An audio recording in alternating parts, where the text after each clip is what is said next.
Good afternoon, my friends. This is the Grimflare. Hope you're all doing very well today, and I'm bringing you a brief analysis video today of the second most recent MTGO 5-0 Golgari list. This one right here, The Rock by Pernobyl. So, congrats to you, Pernobyl. We always like to see our beloved Golgari deck 5-0ing, and so why am I analyzing this one? Well, first and foremost, the general consensus in the rock community right now, based on what I'm reading, based on what people are asking me, is one of uncertainty. I'm being asked, are we still well positioned in the meta like we were a little while ago? Are there compelling reasons to play the rock over Jund? Are we supposed to be kind of rejigging our core concepts?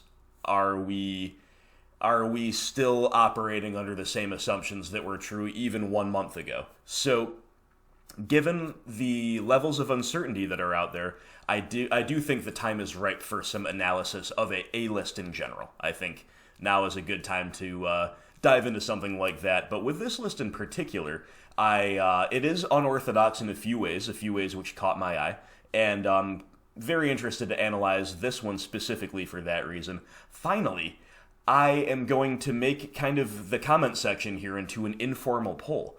I do have another Jund video coming out next, but the next gameplay video after that, I'm going to play the rock again, and if you want me to play this list here, I will do so.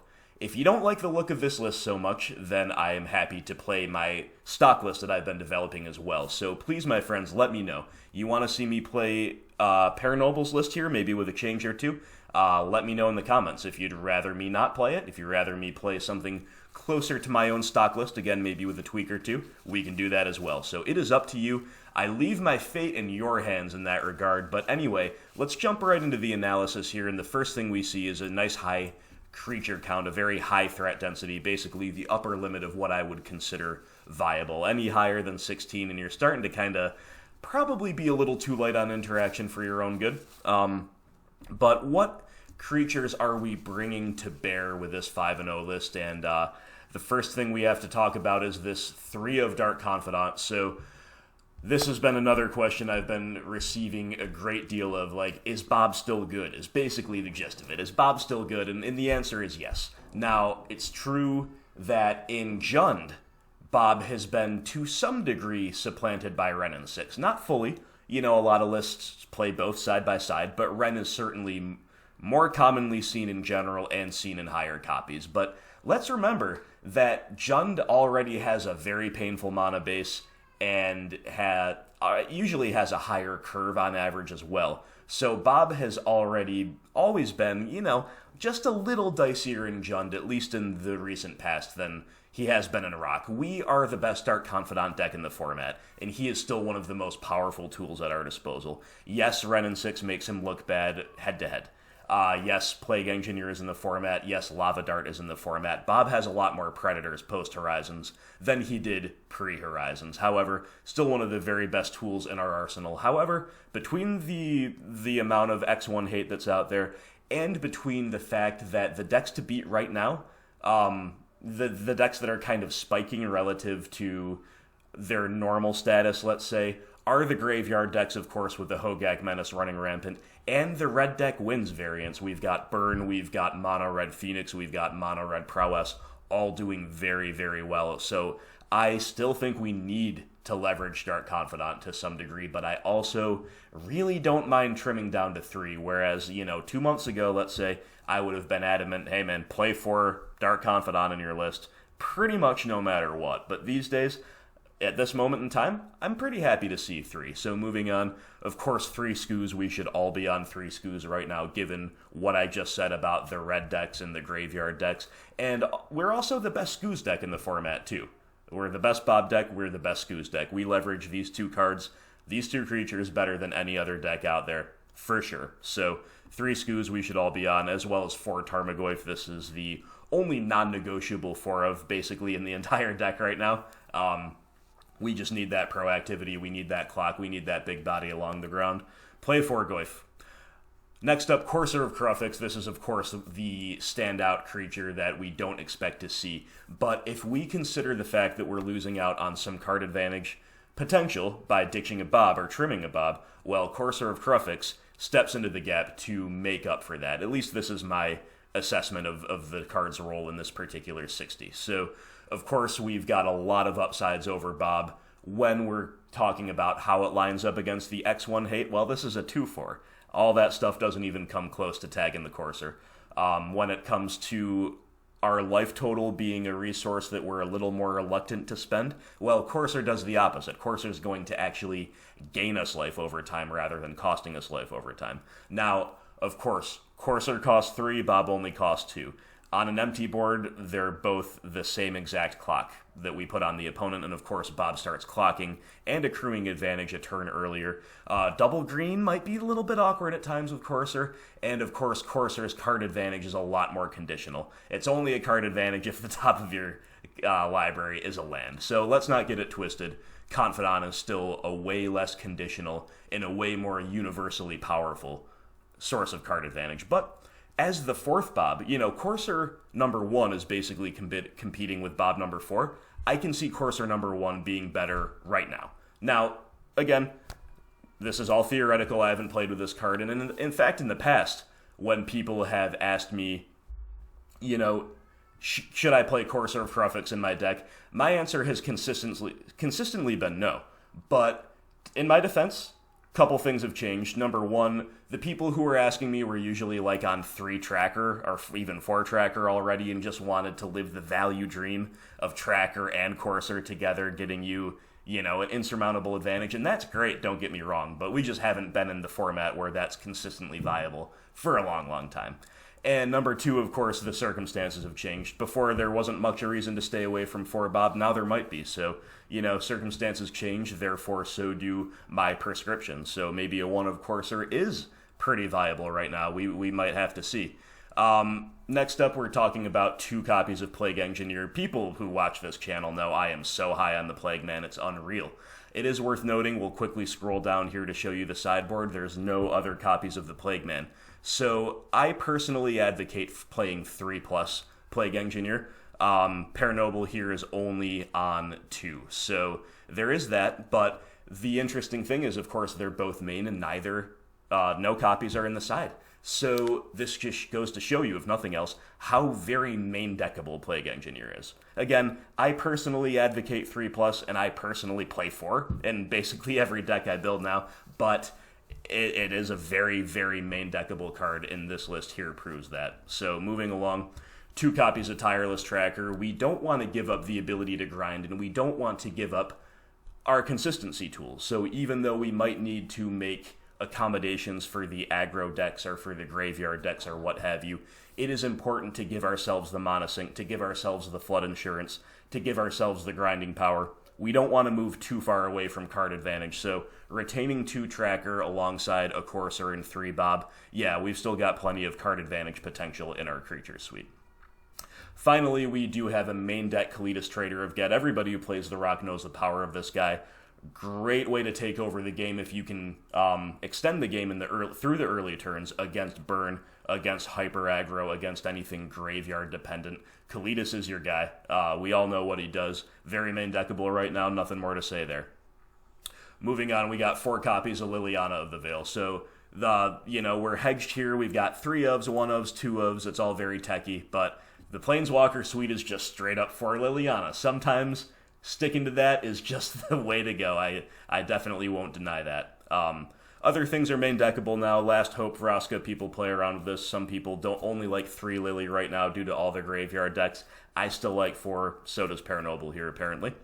Moving along, we are, of course, on 4 Fatal Push, and then 3/3 Split Inquisition and Thoughtseize. I advocate this, and in fact, I have been advocating lately playing the 7th discard spell, Inquisition number 4, to take advantage of people mulling more aggressively with a London Mulligan. However, the London Mulligan has been around a while. It's not like Neoform is the very top deck to beat or anything like that. It might be time to consider reverting back to the 3/3 split. I think both are viable right now. I certainly have no issue with this setup. What's interesting here, though, in the final 6 non-creature spell slots we have the following spread. We have 2 Assassin's Trophy, 2 Maelstrom Pulse, 2 Nile Spellbomb. So, let's start with the bottom.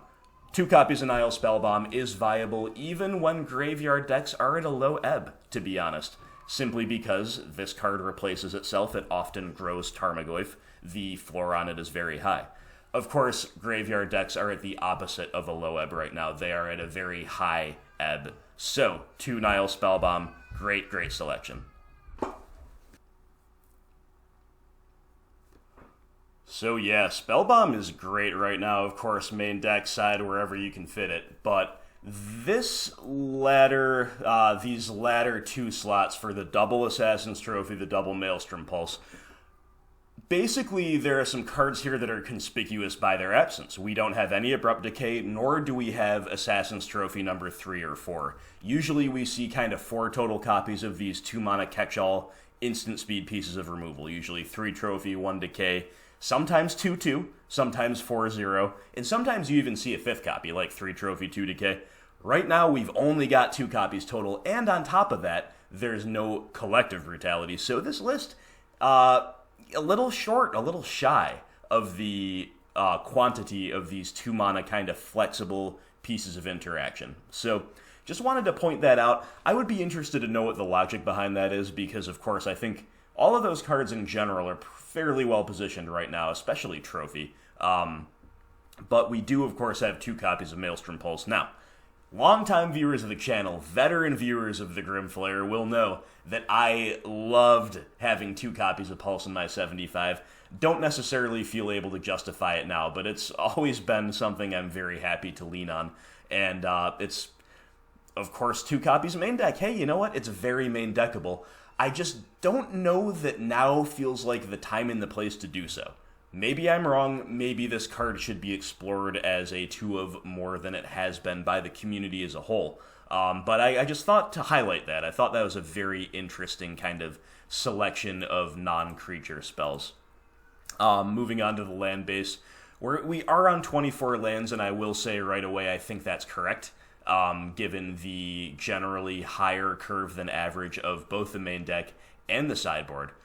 So 24 lands is good. Our pilot here was not greedy. Perhaps a little greedy in one specific way, though. 4 copies of Nurturing Peatland. I simply do not like this. I simply do not condone this. This is another card that arguably we leverage better than most other decks that run it, but, I mean, we tap our lands over and over and over again. Our games go very, very long. Even 2 Nurturing Peatland often feels a little sketchy a lot of the time. Now, granted, the cracks off of Peatland, finding gas in a timely fashion, of course, those can win you games too, but repeated Peatland activations can lose you games, make no mistake. So, given the context of the build, given what the build is trying to do, I can definitely see going up to 3, especially because, again, we're on the 24 land count. Higher land count in general does give you more leverage to play more copies of Peatland. I'm in full agreement with the logic behind that, right? But I still think 4 is just too high. Personal taste, perhaps. I do think there's some pretty sound logic behind it as well, though.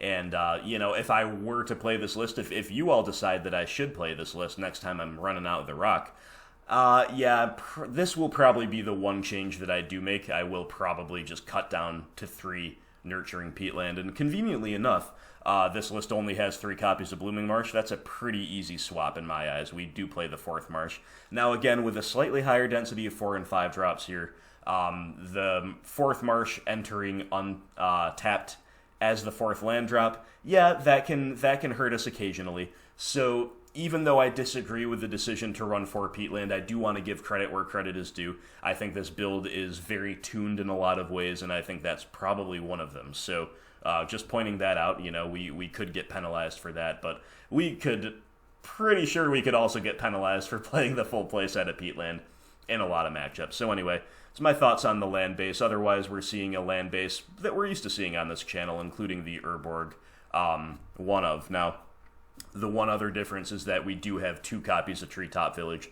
rather than the 1-1 split of Village and Quagmire that I have been on. That just means our black mana production is going to be slightly less consistent. I don't consider this a controversial choice. Everybody knows how powerful Treetop Village is in our archetype. Everybody knows that Hissing Quagmire is a little bit more limited by its higher activation cost, by its lower power and toughness, and the lack of pseudo-evasion. Well, I guess it has a different form of pseudo-evasion, but you understand the point.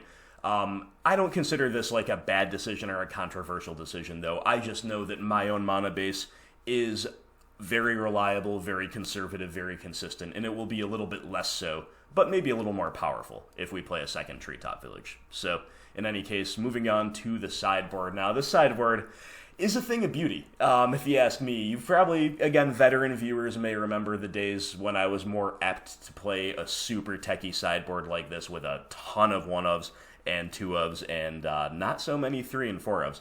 I, as a rule, generally dislike, especially in mid-range decks, I really dislike seeing the sideboards that are like 4 copies of this, 4 of that, 4 of this, 3 of that.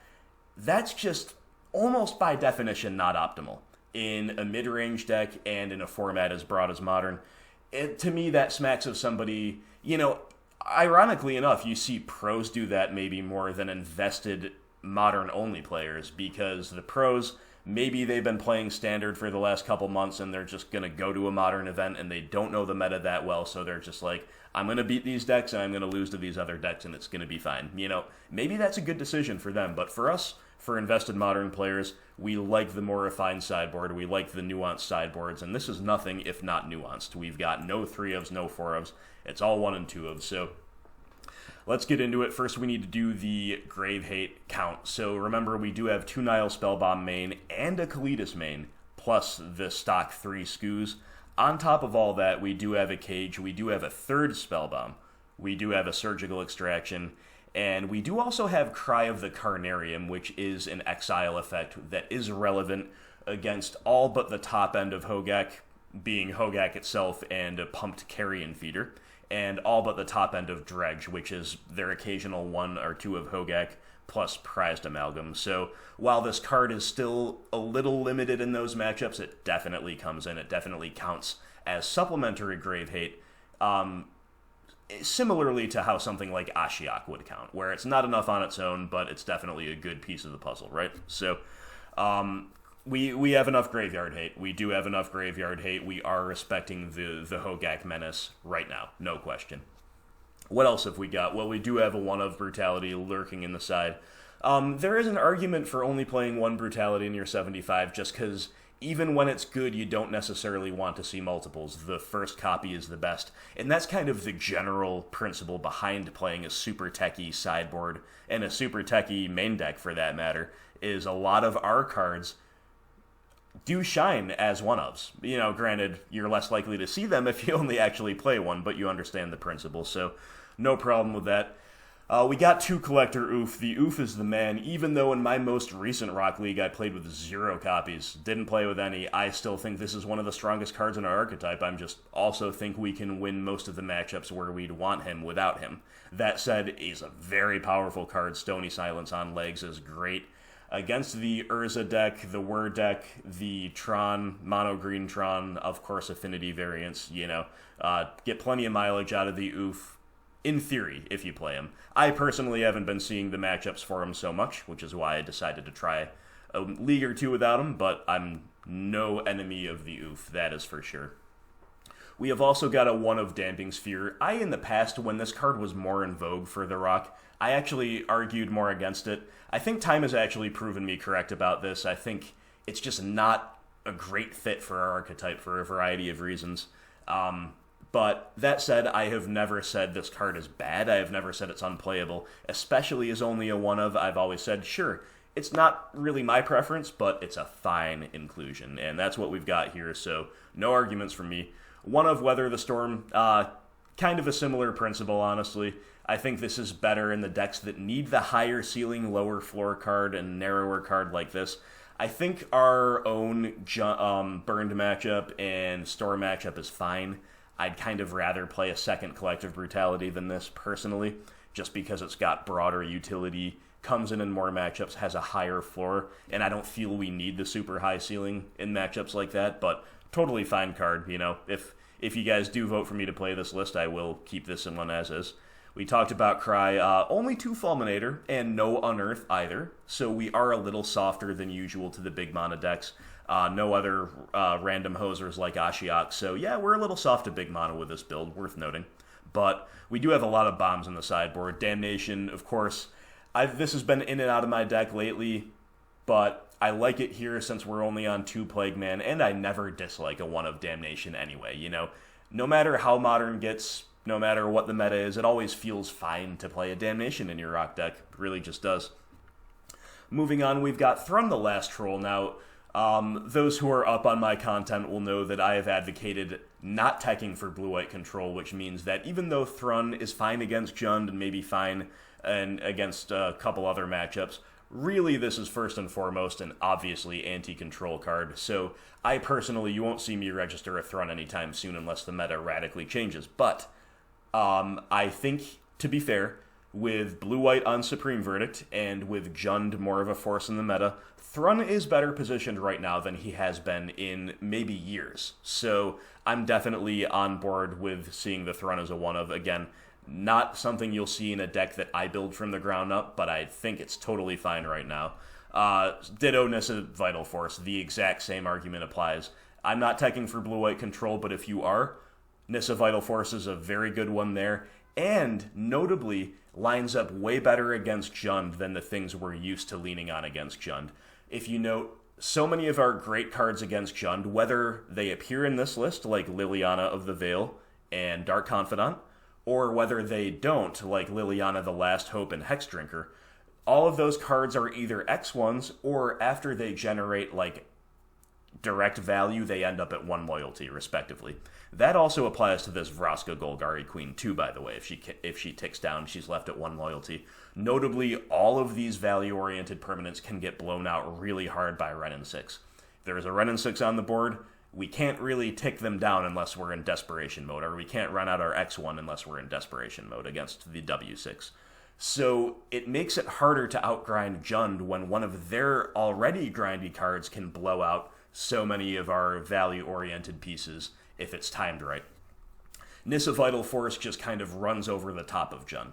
5/5 is going to outsize everything they've got except a big Goyf, which we do have a lot of outs to. The -3 is great value that doesn't leave her able to be pinged by Ren, and of course her -6 will win a long game almost deterministically. So Nissa, again, if you're wanting to beat Jund, if you're wanting to beat blue-white control, I think her stock relative to other cards has risen for sure. I did mention Vraska. Vraska's been great for me. Vraska's been great for a lot of people. I've got no problem seeing her as a 1-of in any sideboard, really, that the Rock plays. So no arguments here. So again, as mentioned, a very techy, a very cool 1 and 2 of oriented sideboard to pair with our very teched out creature suite, and especially this 1 of Courser is uncommon, and the a little baffling but a little intriguing selection of only 2 trophy, no decay, no brutality main deck, but 2 pulse main deck. Very, very interesting. So there's the analysis, my friends. I am favorably disposed to this deck. I do think it makes a lot of interesting hedges. I think it's coherently designed. I'm not sure about the pulses relative to alternatives. I do not like the 4th Peatland. I would only play 3.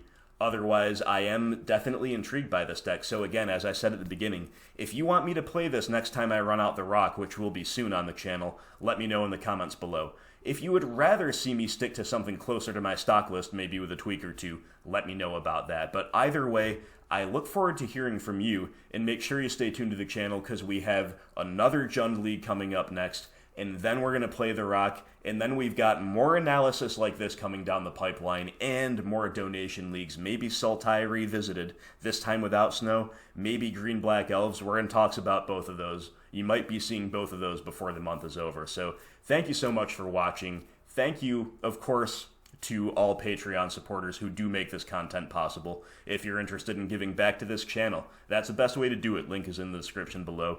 Congrats once again to Pernobyl. If you do watch this, I hope this analysis was useful or interesting for you, and if you do want to, of course, share your thoughts on any of the questions I raised, please feel free to do so. I'm sure everyone would love to read it. So thanks again, everybody. Appreciate all of you very, very much, and I look forward to hearing from you.